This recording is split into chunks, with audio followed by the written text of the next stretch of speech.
안녕하십니까. 레지스탕스 정광영입니다. 한동훈 법무부 장관 청문회에서 대한민국을 활짝 웃겼던 것이 김남국의 이모 발언이었죠. 이모 씨를 그냥 이모라고 하고, 그렇게 되면 장모 씨는 장모가 되는 것이고 고모 씨는 고모가 되는 것이냐 하면서 대한민국에서 코미디 판이 벌어져 버렸는데, 그와 비슷한 사건이 또 일어납니다.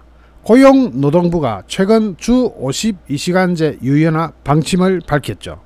여기에 대해서 윤석열 대통령이 상세한 내용을 보고받지 못했다고 하면서 논란이 일어났습니다. 그러자 민주당은 근로시간제 유연화 자체를 문제 삼고 나왔습니다.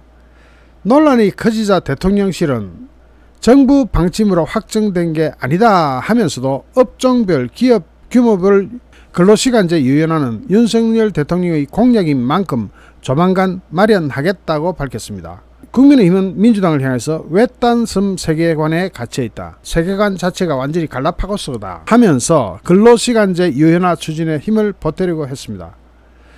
대통령실은 25일 공지를 하나 내놨습니다. 윤석열 대통령이 전날 도어 스태핑에서 했던 말에 대한 부연 설명이었습니다. 대통령실은 24일 도어 스태핑에서 어제 보고를 받지 못한 게 아침 언론에 나와서 확인해 보니까 노동부에서 발표한 게 아니라 추경호 부총리가 노동부 민간연구회라든가 이런 분들의 조언을 받아서 노동시간 유연제에 대해서 좀 검토해보라고 이야기해본 상황이라고 말했습니다. 이렇게 안 하는 게 오히려 나을 뻔했습니다. 뒤에 가보면 코미디 판이 벌어져 버립니다. 윤석열 대통령은 그러면서 노동시간 유연화에 대해서 아직 정부의 공식 입장으로 발표된 건 아니라고 강조했습니다. 이정식 고용노동부 장관이 23일 발표한 노동시장 개혁 추진 방향을 윤석열 대통령이 보고를 받지 못했다는 겁니다. 이것을 두고 언론들이 주 52시간 근로제도의 틀을 지키되 연장 근무시간이 월 48시간 이내라면 특정 주에서는 연장 근무가 12시간이 넘더라도 문제 삼지 않겠다는 게 정부 구상이라고 풀이했습니다. 그러자 드디어 이것을 노리던 노동계 등에서 그럼 일주일에 92시간 근무도 가능하다는 말이냐, 이것이 온라인과 SNS 등에 퍼지면서 주 92시간 근무가 가능하게 될 수도 있다는 소문이 막 퍼져나갑니다. 민주당이 이 찬스를 놓칠 수가 없죠. 딱 달라붙습니다. 이게 어떻게 되는 거냐면, 주 92시간이 어떻게 말이 안 되냐면은, 그러니까 우리나라는 일주일에 최고 주 52시간은 넘어가지 마라 하는 것에서 이것을 월 단위로 해가 평균을 내 가지고 일주일에 52시간 안 넘어가면 된다 이거거든요. 그러면은 일 많이 하는 주는 일 바짝 했다가 주말도 없이 일했다가 그 다음에 일 안 하는 주는 놀아도 되는 거예요. 그러니까 월 단위로 환산했을 때, 예를 들어 4주 환산했을 때 주당 52시간만 안 넘어가면 되는 거죠. 그게 윤석열 정부의 계획이었습니다. 그런데 92시간은 어떻게 나오냐면은 이걸 한꺼번에 싹 몰아버리면은 주 5일 근무제니까 1일 8시간 하면 일주일에 40시간이죠. 58, 40. 그죠? 거기서 52시간 빼기 40시간 하면 12시간이 되죠. 이 12시간을 한 달치를 한꺼번에 몰면은 주 92시간이 된다는 겁니다. 12시간 곱하기 4 하면은 48시간이죠. 거기다 주 40시간 하면 88시간이 되는데, 한 달이 4주간이고 31일이 될 때도 있고 30일이 될 때도 있으니까 확 몰아버리면 주 92시간 일하라는 것이냐. 사람은요 주 92시간 일 못해요. 이런 말도 안 되는 것을 찍어 붙이는데, 특히 민주당 싱크탱크라고 하는 민주연구원장을 맡고 있는 노웅래 민주당 의원이 페이스북에 새 정부가 최악의 노동 개악을 선언했다.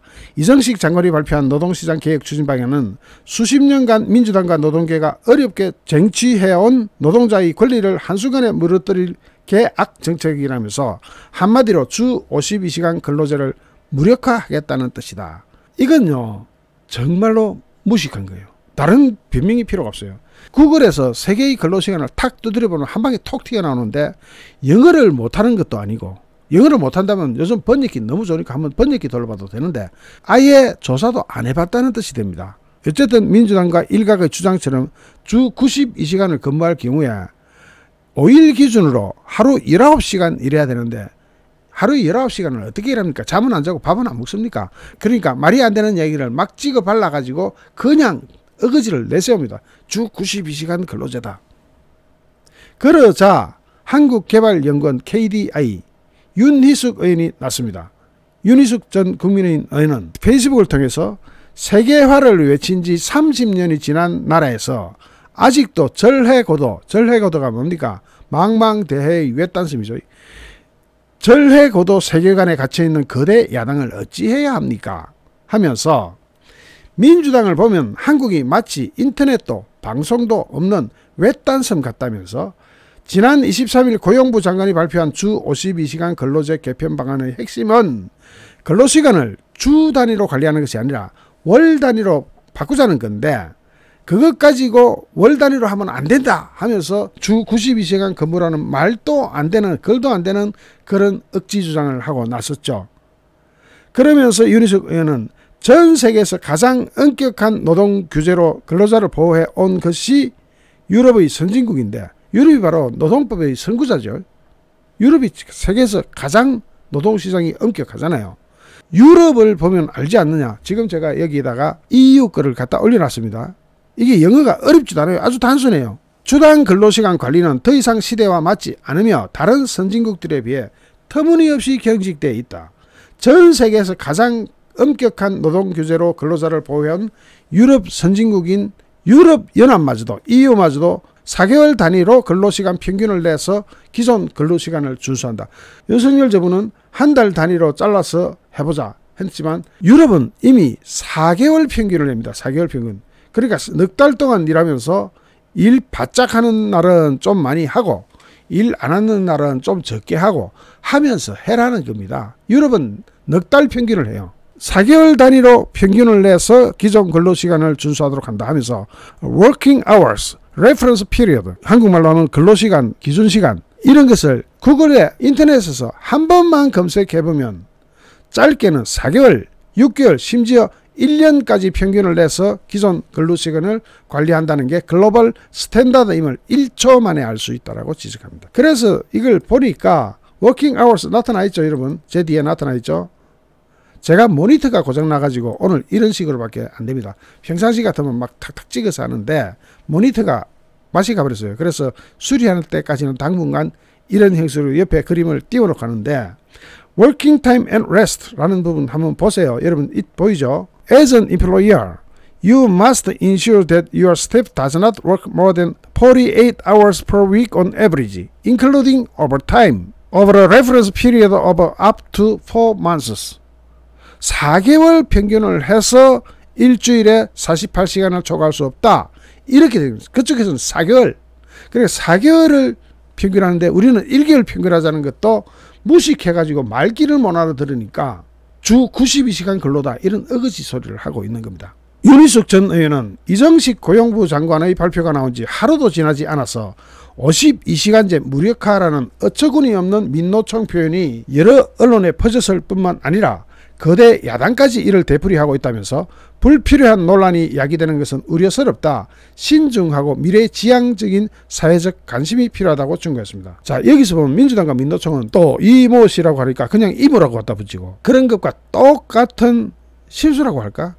무식이라고 할까? 그런 일을 저질렀습니다. 그런데 실수도 무식도 아닐 수가 있죠. 선동일 수가 있죠. 특히 민노총이 끼어가 그렇게 한다는 것과 민주당이 그렇게 나간다는 것은 100% 그렇다는 이야기죠. 국제기준, 특히 엄격하기로 소문난 유럽 기준은 EU 기준은 4개월, 6개월, 심지어는 1년 평균을 해도 괜찮다고 그렇게 나와 있습니다. 그러면 1개월 평균을 하면은 1개월 중에서 일이 많은 주는 좀 많이 하고 일이 없는 주는 일찍 집에 가고 그렇게 조절해서 유연성 있게 적용하자는 거. 그건데 그것을 갖다가 주 92시간 근로라고 밀어붙이는 저 무식한 민노총과 민주당. 그리고 또 업종별 기업 규모별 근로시간 유연제뿐만 아니라 업종별 기업 규모별 최저임금도 이거 적용해야 됩니다.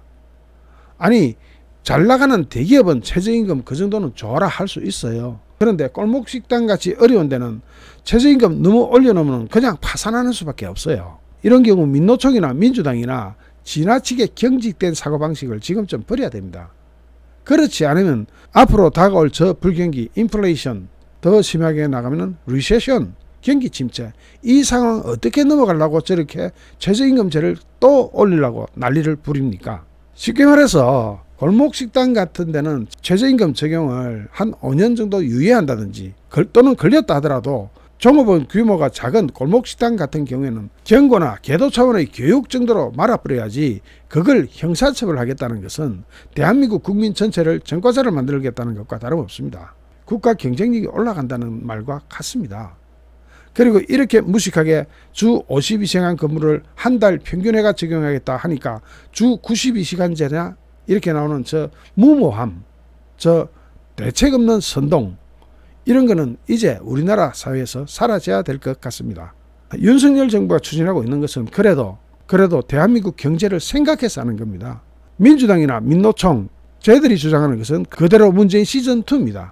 그대로 가다가는 나라 또 말아먹습니다. 윤석열 정부는 과감하게 좀 힘세게 밀어붙일 때는 눈치 보지 말고 밀어붙이는 그런 과단성이 보여야 될 것 같습니다. 안 그러면 쟤들한테 늘 당하기만 합니다. 윤석열 정부 힘내세요.